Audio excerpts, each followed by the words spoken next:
السلام علیکم۔ کار سنسان سڑک کی اداسی اور خاموشی کو چیرتی ہوئی تیز رفتاری سے آگے بڑھ رہی تھی۔ عاشر رات ہونے سے پہلے منزل پر پہنچنے کے لیے بے تاب تھا۔ گاڑی چلاتے ہوئے بھی اپنی نئی کتاب کی تحریر اور کہانی کی بنت اس کے ذہن میں مچل رہی تھی۔ وہ اس دفعہ کچھ نیا کرنا چاہتا تھا اور اپنے چاہنے والوں کو جو اس کی تحریروں اور کتابوں کا انتظار کرتے کوئی چونکا دینے والی کہانی دینا چاہتا تھا۔ سماجی اور خاندانی مسائل اور لو ٹرائی اینگل جیسے گھسے پٹے موضوعات میں اسے اب کوئی دلچسپی محسوس نہ ہوتی۔ وہ اپنے آپ کو ایک رائٹر کے طور پر نئے اور منفرد موضوع کے ساتھ بھی منوانے کے لیے کوشاں تھا۔ کافی دن سوچنے اور عرق ریزی کرنے کے بعد بھی اسے ایسا کوئی موضوع یا تحریک نہ مل سکی جس پہ وہ کوئی چونکا دینے والی کہانی لکھ سکے۔ آخر کار اس کے دوست نے اسے ایک صلاح دی کہ تم میرے دنیا پور والے فارم ہاؤس پہ جا کے کچھ دن قیام کیوں نہیں کرتے؟ اس سے کیا ہوگا؟ عاشر نے پوچھا۔ تو دوست نے کہا کہ میرے والد نے ریٹائرمنٹ کے بعد آبادی سے دور یہ فارم ہاؤس بڑے شوق سے بنوایا تھا کہ اب زیادہ وقت وہیں شہری آبادی سے دور گزاریں گے۔ پر کچھ دن قیام کرنے کے بعد کچھ ایسے مافوق الفطرت واقعات پیش آئے کہ میرے والد کو نہ چاہتے ہوئے بھی فارم ہاؤس کو تالا لگا کے واپس لوٹنا پڑا، اور اب پچھلے 8 ماہ سے وہ بند پڑا ہے، اور ابا کسی گاہک کے انتظار میں ہیں کہ فارم ہاؤس قدرے کم پیسوں پہ ہی بک جائے تو ساری رقم ڈوبنے سے بچ جائے۔ ملازم مہینے میں 1 یا 2 دفعہ جا کے وہاں کی صفائی کر آتا ہے بس۔ پر ایسا بھی کیا ہو گیا تھا وہاں؟ عاشر نے سگریٹ ایش ٹرے میں بجھاتے ہوئے دلچسپی سے پوچھا۔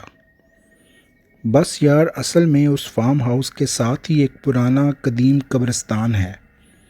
بعد میں جب تحقیق کی تو پتہ چلا کہ اس فارم ہاؤس کی زمین کا جو پچھلا مالک تھا اس کے باپ دادا نے آدھا قبرستان مسمار کر کے اس کی زمین اپنے زمین کے ٹکڑے کے ساتھ شامل کر لی تھی، جو کہ اب ہمارے فارم ہاؤس کے نیچے ہے۔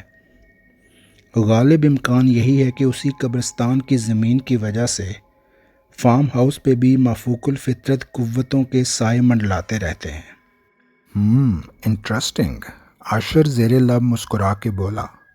اس کو ایسا لگا جیسے کہانی کی طرف پہلا قدم اٹھ گیا ہو۔ میں آج شام کو ہی روانہ ہو جاؤں گا، تمہیں کوئی مسئلہ تو نہیں؟ عاشر نے پوچھا۔ نہیں، مجھے کیا مسئلہ ہو سکتا ہے؟ جاتے ہوئے گھر سے فارم ہاؤس کی چابی لے جانا۔ لیکن ایک بات سن لو کہ وہ جگہ سیف نہیں ہے۔ میرا مشورہ یہی ہے کہ ساتھ کسی کو لے کے جانا، چاہے اپنے سٹاف کے ہی 2-3 لوگ لے جاؤ، دوست بولا۔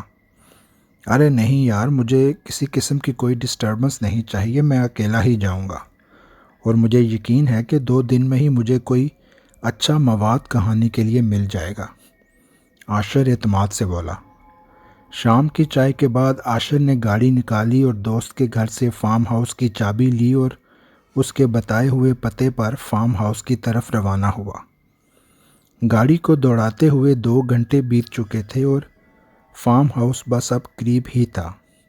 شہر اور آبادی بھرے علاقے پیچھے چھوٹ چکے تھے اور بس علاقے میں بسنے والے کسانوں کے اکا دکا خستہ حال گھر اور خانہ بدوشوں کی جھونپڑیاں نظر آ جاتی تھیں۔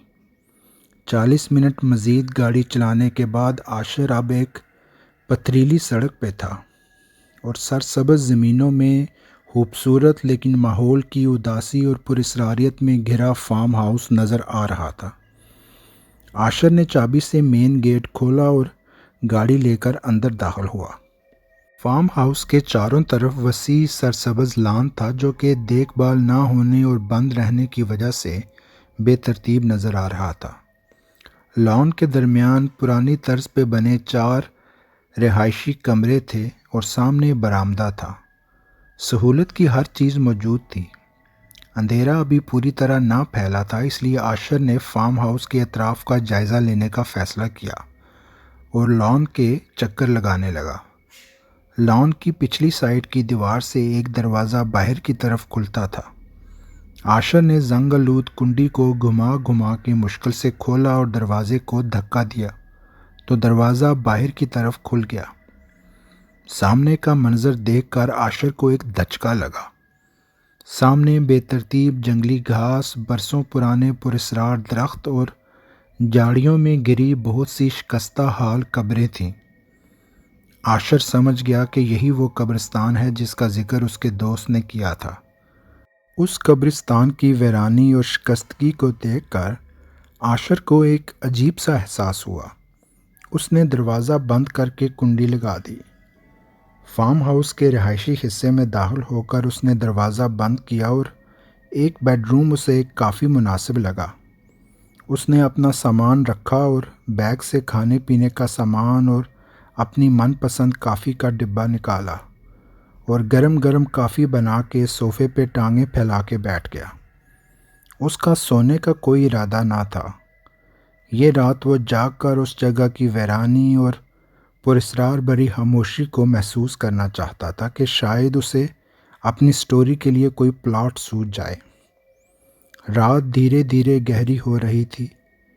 فارم ہاؤس کی خاموشی اور اکیلے پن کو اندھیرے اور وحشت بھری خاموشی نے جیسے چاروں طرف سے گھیر لیا تھا۔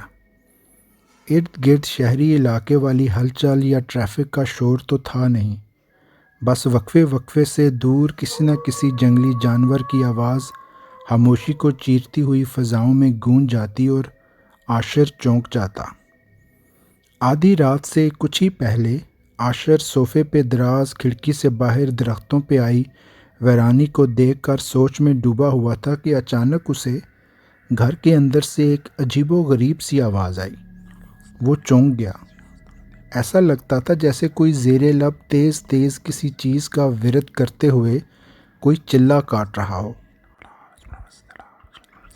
الفاظ سمجھ نہیں آ رہے تھے، بس زیر لب ایک نسوانی آواز کوئی عجیب و غریب ورد کر رہی تھی۔ عاشر نے اپنے اوسان بحال کی اور دبے قدموں سے کمرے سے باہر نکلا۔ ورد کی آواز مسلسل آ رہی تھی اور فارم ہاؤس کی گہری خاموشی اور اندھیرے میں عجیب سی وحشت طاری ہو رہی تھی۔ عاشر پھٹی آنکھوں کے ساتھ آواز کا تعقب کرتے ہوئے دبے قدموں سے آگے بڑھا اور پھر گھر کا ایک کونا دیکھ کر اس کے رونگٹے کھڑے ہو گئے اور زندگی میں پہلی دفعہ اس نے اپنے آپ کو خوف زدہ محسوس کیا۔ گھر کے ایک کونے میں ایک عورت دیوار کی طرف منہ کر کے بیٹھی تھی اور تیز تیز الفاظ میں اپنے کندھے ہلاتے ہوئے کوئی ورد کر رہی تھی۔ عاشر وہ منظر دیکھ کر جیسے اپنی جگہ پہ ساکت ہو گیا اور پھر اچانک اس عورت کی گردن پوری طرح سے پیچھے کی طرف گھوم گئی اور اس نے وحشت ناک نظروں سے عاشر کی طرف دیکھا اور پھر کسی چوپائی کی طرح اپنے ہاتھوں کے بال دھیرے دھیرے عاشر کی طرف بڑھنا شروع کیا۔ عاشر خوف اور حیرت سے کانپ رہا تھا اور پھر اچانک اس نے اپنے آپ کو سنبھالا اور پیچھے کی طرف بڑھنا شروع کیا۔ وہ یہی سوچ رہا تھا کہ جائے تو کہاں جائے، کوئی جگہ محفوظ نہیں لگ رہی تھی۔ جب وہ عورت رینگتی ہوئی اور قریب آئی تو عاشر بغیر سوچے سمجھے دروازہ کھول کے باہر لان میں نکل گیا کہ شاید وہ آسیب گھر کے اندر تک ہی محدود ہو۔ باہر کالی سیاہ رات اور خاموشی عاشر کا خوف بڑھا رہی تھی اور وہ بدحواسی سے ادھر ادھر دیکھ رہا تھا کہ اب کس طرف جائے کہ اچانک اسے ایسا لگا جیسے اس کے قریب ہی کوئی نسوانی آواز میں آہستہ آہستہ ہنس رہا ہو اور ہنسی میں شیطانی وحشت غالب تھی۔ عاشر نے اپنے ساتھ والے درخت کے اوپر نظر دوڑائی تو خوف سے اس کے اوسان خطا ہو گئے۔ درخت کی ایک شاخ پہ وہی عورت لٹکی شیطانی ہنسی ہنستے ہوئے اپنی انگارے جیسی آنکھوں سے عاشر کو دیکھ رہی تھی۔ عاشر اس کے بھیانک چہرے اور آنکھوں کی تاب نہ لا سکا اور ایک طرف دوڑنے لگا۔ سامنے کی دیوار میں اسے دروازہ نظر آیا اور وہ جلدی سے دروازہ کھول کر باہر کی طرف بھاگتا چلا گیا۔ تھوڑی دیر بھاگنے کے بعد وہ ہانپتے ہوئے رکا۔ سخت سردی میں بھی وہ پسینے سے پوری طرح بھیگ چکا تھا۔ اس نے پیچھے مڑ کے دیکھا تو وہ عورت نظر نہ آئی تو اسے کچھ اطمینان ہوا۔ سانس بحال ہوئی تو اس نے ارد گرد نظر دوڑائی تو اسے اپنی آنکھوں پر یقین نہ آیا۔ وہ بھاگتے ہوئے اسی قبرستان کے درمیان پہنچ چکا تھا۔ اسے ایسا لگا جیسے جان بوجھ کے اسے دھکیل کر یہاں تک پہنچایا گیا ہو۔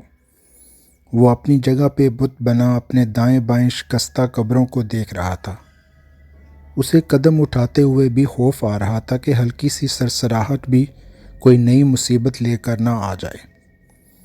اس نے اپنے پیچھے قبرستان کا بقیہ حصہ دیکھا تو ایک اور عجیب ہولناک منظر اس کی آنکھوں کا منتظر تھا۔ اس نے دیکھا کہ بہت سی کفن میں لپٹی لاشیں اپنی اپنی قبروں سے باہر ہوا میں منڈلا رہی ہیں۔ ان کے کفن رسیوں کے ساتھ ان کے جسموں پہ باندھ دیے گئے تھے۔ خوف کی وجہ سے عاشر کو یہ لگ رہا تھا جیسے یہ رات اس کی زندگی کی آخری رات ہو۔ وہ کسی طرح اپنی گاڑی تک پہنچنا چاہتا تھا تاکہ جتنی جلدی ہو سکے اس جگہ سے دور جا سکے۔ اس نے دھیرے دھیرے الٹے قدم پیچھے کی طرف چلنا شروع کیا۔ ابھی 2 قدم ہی چلا تھا کہ تیسرے قدم پہ وہ کسی چیز سے ٹکرایا اور پیچھے کی طرف کسی گڑھے میں گرتا چلا گیا۔ پھر اس کا جسم کسی لکڑی کے تختے سے ٹکرایا اور اس کی آنکھوں کے آگے اندھیرا چھا گیا۔ نہ جانے کتنی دیر بعد اس کی آنکھ کھلی تو وہ سیدھا لیٹا ہوا تھا اور اس کے چاروں طرف اندھیرے کی وجہ سے اسے کچھ سمجھ نہ آیا کہ وہ کہاں ہے۔ اس نے اٹھنے کے لیے اپنا سر اٹھایا تو اس کا سر کسی چیز سے ٹکرا کے واپس نیچے آ پڑا۔ پھر ہاتھوں سے ٹٹولنے پر اسے یہ وحشت ناک انکشاف ہوا کہ وہ کسی تابوت میں قید ہو چکا ہے اور وہ گڑھا جس میں وہ گرا تھا شاید کوئی قبر تھی۔ خوف اور بے بسی کی ایسی لہر عاشر کے جسم میں دوڑی کہ اسے اب اپنی موت یقینی نظر آنے لگی۔ یہ سوچ کر اس کا دل لرز گیا اور آنکھیں بھیگ گئیں کہ موت تو بے شک برحق ہے، پر خدایا ایسی ہولناک موت! یہاں تو میں خوف سے پل پل دم گھٹنے سے نہ جانے کتنی دیر تڑپتا رہوں گا۔ عاشر کی آنکھوں کے سامنے اس کی گزشتہ زندگی فلم کی طرح چل گئی۔ اسے اپنے دوست احباب اور پھر اپنے ماں باپ کی یاد اس شدت سے آئی کہ اس نے اپنی جان بچانے کے لیے ہر ممکن کوشش کرنے اور ہمت نہ ہارنے کا فیصلہ کیا۔ کافی دیر وہ اس تابوت میں لیٹا مدد کے لیے چلاتا رہا، پر اس کی آواز وہیں اسی تابوت میں گھٹ کر مر جاتی۔ پھر اس نے پوری قوت سے تابوت کے تختے کو ہاتھوں سے اوپر کی طرف دھکیلنا شروع کر دیا۔ کافی دیر کوشش کے بعد پھر ایک کرشمہ ہوا اور عاشر کا ہاتھ تابوت کے تختے کو توڑتا ہوا تابوت سے باہر نکل گیا۔ اس نے اپنے ہاتھ سے مٹی ہٹائی اور تابوت کو پوری قوت سے کھول دیا۔ باہر کی تازہ ہوا اس کے چہرے پر پڑی۔ اس نے کچھ لمبے لمبے سانس لیے اور خدا کا شکر ادا کیا۔ اس نے اپنی جیبیں ٹٹولی تو خوش قسمتی سے گاڑی کی چابی اس کی جیب میں ہی تھی۔ اس نے سوچا کہ اس کا مطلب ہے اب مجھے گاڑی کی چابی کے لیے فارم ہاؤس کے اندر کمرے میں جانے کی ضرورت نہیں۔ بس کسی طرح سے گاڑی تک پہنچ جاؤں تو اس جہنم سے بھی نکل جاؤں گا۔ اس نے بغیر وقت ضائع کیے لان کے دروازے سے اندر داخل ہو کر گاڑی کی طرف دوڑ لگا دی۔ جیسے ہی اس کا رخ گاڑی کی طرف ہوا تو اس کے پیچھے دلخراش نسوانی چیخیں بلند ہوئیں، لیکن عاشر نے پیچھے مڑ کر نہ دیکھا اور گاڑی میں داخل ہو کر گاڑی بیرونی دروازے کی طرف دوڑا دی۔ وہ نسوانی چیخیں مسلسل اس کا تعاقب کرتی رہیں اور بلند سے بلند تر ہوتی رہیں، پر عاشر نے بغیر رکے پوری سپیڈ سے گاڑی لکڑی کے بنے بیرونی دروازے سے ٹکرا دی اور دروازہ توڑتا ہوا فارم ہاؤس سے باہر نکل گیا اور گاڑی کی سپیڈ بڑھاتا چلا گیا۔ گاڑی پتھریلی سڑکوں پہ دوڑتی اس ویرانے کو پیچھے چھوڑتی چلی گئی۔ عاشر نے سپیڈ کم نہ ہونے دی اور تھوڑی ہی دیر میں شہری علاقے میں داخل ہو گیا۔ صبح کا اجالا بھی پھیل رہا تھا۔ اب عاشر کے چہرے پر اطمینان تھا۔ تھوڑی ہی دیر میں اس نے گاڑی اپنے دوست کے گھر کے سامنے جا کے روک دی۔ دن چڑھ چکا تھا۔ اس کا دوست باہر آیا، عاشر کی حالت دیکھی اور حیرانگی سے بولا، عاشر تم اتنی صبح صبح؟ تم تو فارم ہاؤس پہ کچھ دن رکنے والے تھے نا، اور یہ کیا حالت بنا رکھی ہے؟ عاشر اسے دیکھ کے مسکرایا اور بولا، رکنے کی نہ ضرورت تھی اور نہ ہمت میرے دوست، پر تمہارا بہت بہت شکریہ، مجھے میری کہانی مل گئی۔ جب تمہارا ملازم فارم ہاؤس صفائی کے لیے جائے تو میرا کچھ سامان وہاں بیڈ روم میں رہ گیا ہے، وہ منگوا لینا۔ اور گاڑی نکالتے ہوئے مین دروازہ مجھ سے ٹوٹ گیا، اس کے لیے میں معذرت چاہتا ہوں، اور اپنے والد صاحب کو کہنا کہ مین دروازہ مرمت کروانے کے بعد جتنی جلدی ہو سکے اس فارم ہاؤس کو بیچ دیں۔ اتنا کہہ کے عاشر نے گاڑی آگے بڑھا دی اور اس کا دوست اسے حیرانگی سے کھڑا جاتے ہوئے دیکھتا رہا۔